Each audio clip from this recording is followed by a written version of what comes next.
Hi there, SAS teachers. I just wanted to point out a couple things for you about the tracker.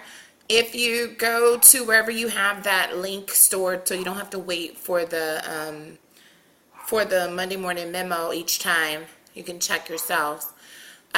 You want to either go to the three dots and choose download, or either click the little circle and choose download, so that it'll function semi-properly.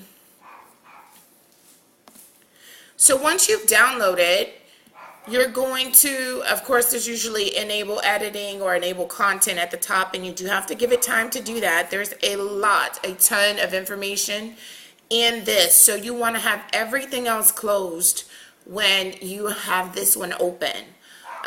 You want to go over to the side here and select SAS, and then you'll be able to find your name, and it'll pull up your students. So it's telling you that 473 courses are displayed. So your kids have 473 courses, Salisa, and they have a 61% pass average. So we talked about who you should call, and personally, that's your decision. If it were me, I would be calling these people who are in the 0 to 9%. That's kind of who I would target.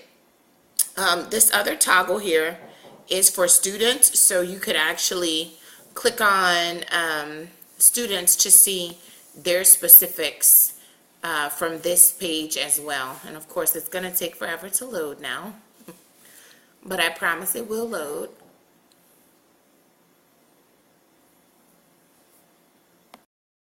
It lets you know that particular student's kind of snapshot information all at once, how many times they logged in, what they were failing a month ago. So this is a pretty good one, a pretty good student.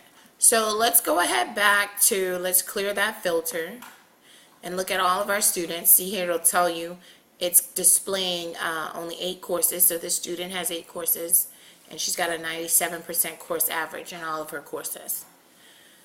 So we're going to let it go back to all the students, and then we're going to click on student data.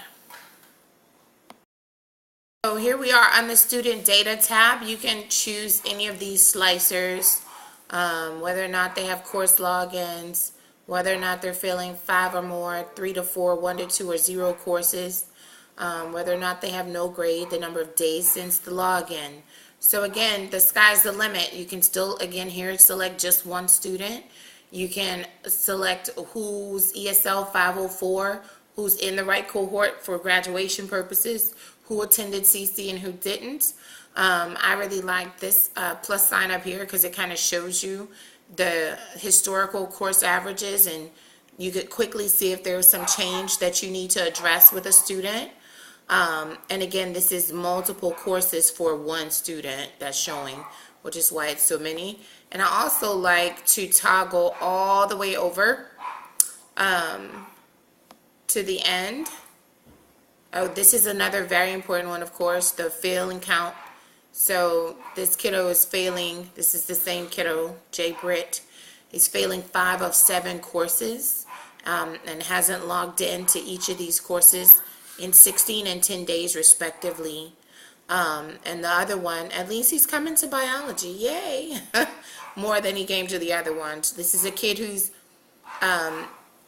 got below basic in math and English, so that's not cool.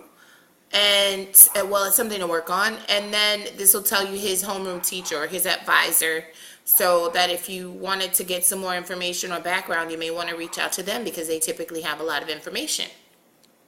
The other thing here is that this one will give you the student ID. So if you wanted to use TVA to quickly pop in a student ID or a bunch of student IDs and send an email or for the auto dialer or anything else that you might want to use, you have that information here.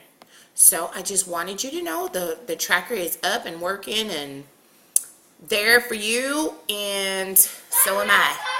Have a good weekend.